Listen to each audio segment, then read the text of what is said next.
क्या आप जानते हैं कि भगवान विष्णु, जिन्हें संसार के पालनहार के रूप में जाना जाता है, उनके भी कुछ ऐसे रहस्यमयी और गुप्त रूप हैं जिनका जिक्र आमतौर पर न तो मंदिरों में होता है, न ही सामान्य पूजा पाठ में। हाँ, शास्त्रों और विशेषकर तांत्रिक ग्रंथों में भगवान विष्णु के कुछ ऐसे अद्भुत और रहस्यमयी रूपों का उल्लेख मिलता है जो आम भक्तों के लिए नहीं, बल्कि केवल योग्य और अनुभवी साधकों के लिए होते हैं।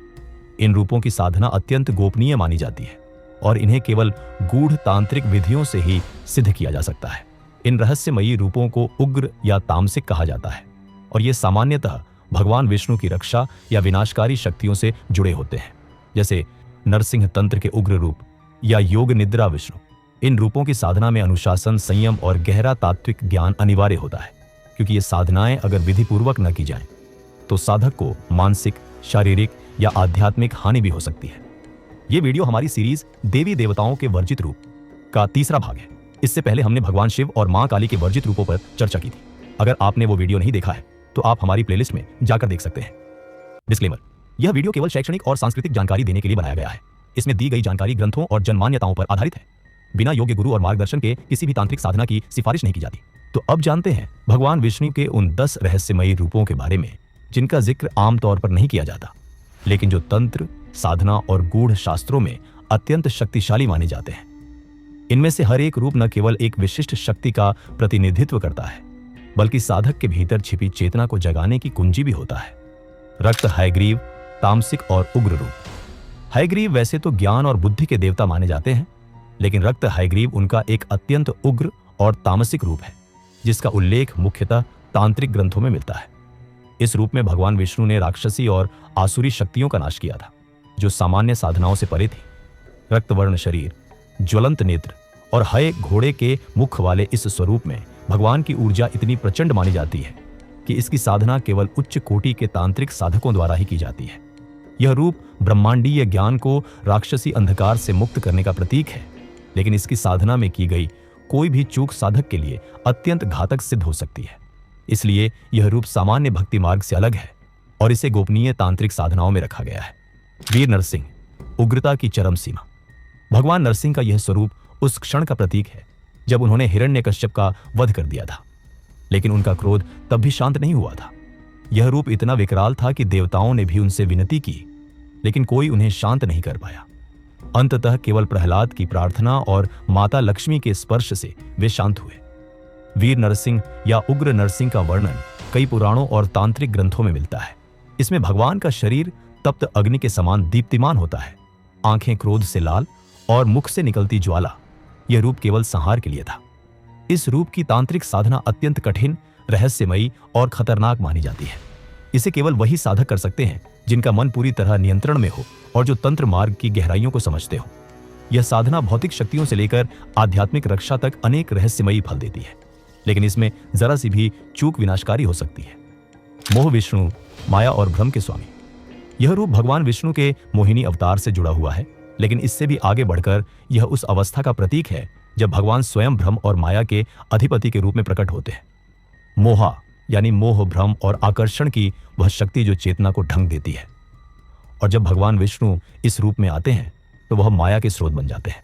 इस रूप में उन्होंने देवताओं की रक्षा हेतु असुरों को भ्रमित किया, जैसे समुद्र मंथन के समय अमृत बांटने के समय मोहिनी रूप धारण कर असुरों को छलना। लेकिन कुछ तांत्रिक ग्रंथों में मोह विष्णु को केवल मोहिनी से जोड़कर नहीं देखा गया, बल्कि उन्हें उस रहस्यमयी चेतना के रूप में देखा गया है जो साधक को या तो बंधन में डाल सकती है या उसे मुक्त कर सकती है। यह पूरी तरह साधना पर निर्भर करता है। इस रूप की पूजा विशेष रूप से माया, सम्मोहन, वशीकरण और भ्रम से संबंधित तांत्रिक प्रयोगों में की जाती है। ये साधनाएं अत्यंत संवेदनशील और गोपनीय मानी जाती हैं और इनमें प्रशिक्षित व दीक्षित साधक ही प्रवेश कर सकते हैं। आम लोगों के लिए इस पूजा की मनाही है, क्योंकि यह आध्यात्मिक रूप से भटकाव का कारण बन सकती है। कूर्म रूप, समुद्र मंथन का गुप्त रहस्यमयी स्वरूप। भगवान विष्णु के 10 अवतारों में से एक कूर्म अवतार तो सभी जानते हैं, जिसमें उन्होंने समुद्र मंथन के दौरान मंदराचल पर्वत को कछुए के रूप में धारण किया था। लेकिन तांत्रिक और गूढ़ शास्त्रों में कूर्म रूप का एक रहस्यमयी और गुप्त स्वरूप भी वर्णित है। यह रूप समुद्र मंथन के आध्यात्मिक और ऊर्जा के गहन अर्थों को दर्शाता है। इसकी साधना केवल सिद्ध और अनुभवी तांत्रिक साधकों द्वारा की जाती है। क्योंकि यह प्रक्रिया अत्यंत जटिल और संवेदनशील होती है। इस साधना के माध्यम से साधक अपने भीतर स्थिरता, संतुलन और गहन आध्यात्मिक शक्ति को जागृत करता है, जो मंथन के बाद प्राप्त अमृत के समान फल देती है।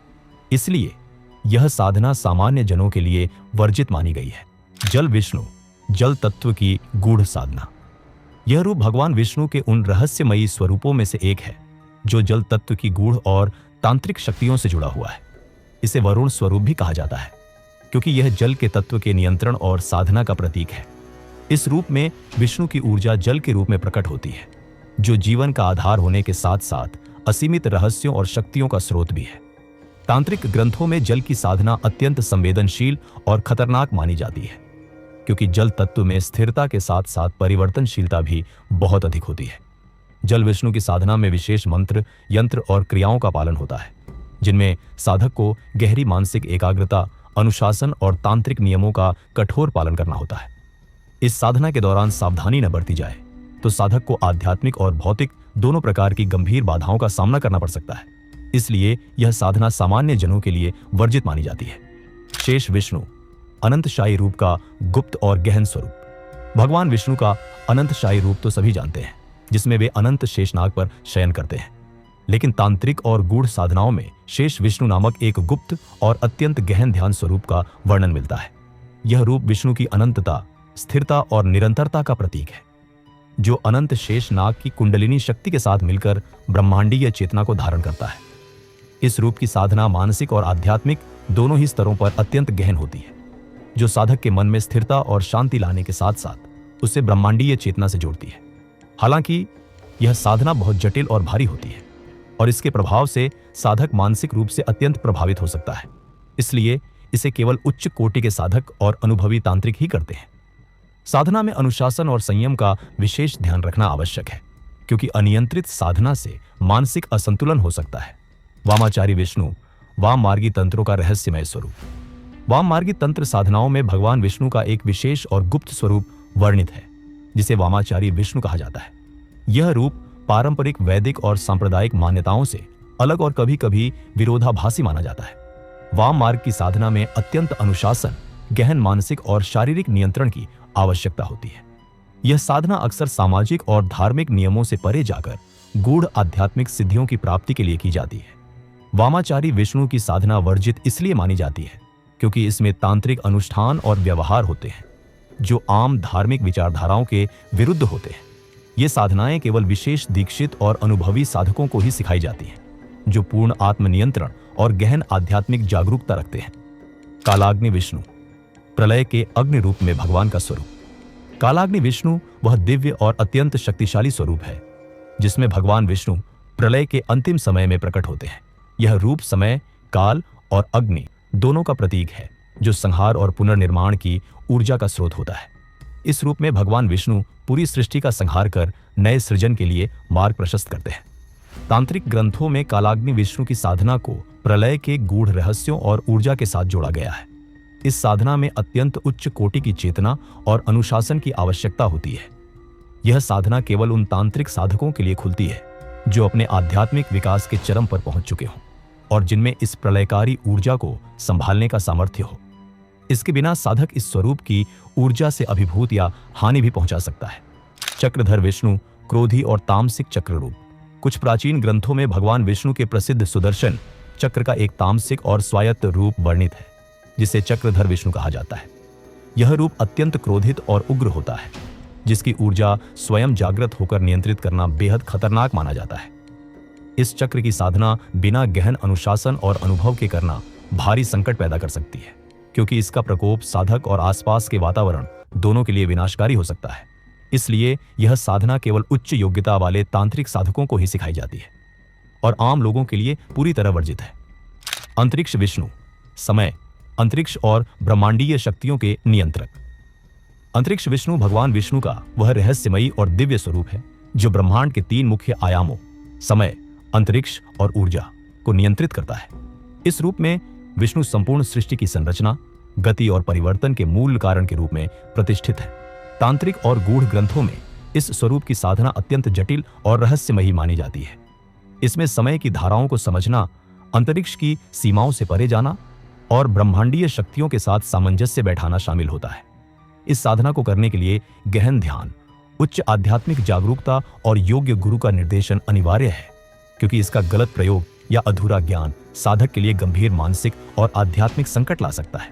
इसलिए यह साधना भी वर्जित श्रेणी में आती है और सामान्य जन के लिए बिल्कुल उपयुक्त नहीं मानी जाती। तो दोस्तों, ये थे भगवान विष्णु के 10 वर्जित रूप। हर एक रूप अपने आप में गूढ़, शक्तिशाली और आध्यात्मिक रहस्य से भरा हुआ है। ऐसे स्वरूपों की साधना बिना योग्य गुरु, सही दिशा निर्देश और गहन समझ के नहीं करनी चाहिए, क्योंकि इनकी ऊर्जा अत्यंत तीव्र होती है, जो अनजाने में साधक के लिए नुकसानदेह साबित हो सकती है। हमेशा ध्यान रखें कि आध्यात्मिक साधना में अनुशासन, सतर्कता और सही मार्गदर्शन सबसे जरूरी होते हैं। अगर आपको यह वीडियो पसंद आया हो तो कृपया लाइक करें, सब्सक्राइब करें और बेल आइकन जरूर दबाएं, ताकि हमारे नए वीडियो की जानकारी आपको सबसे पहले मिल सके। और हाँ, अगर आपने अभी तक हमारे पहले 2 भाग नहीं देखे हैं तो उन्हें जरूर देखें। अगले वीडियो में हम एक और देवता के रहस्यमय वर्जित रूपों की बात करेंगे, तो बने रहिए हमारे साथ डेजी ग्रोथ हब पर।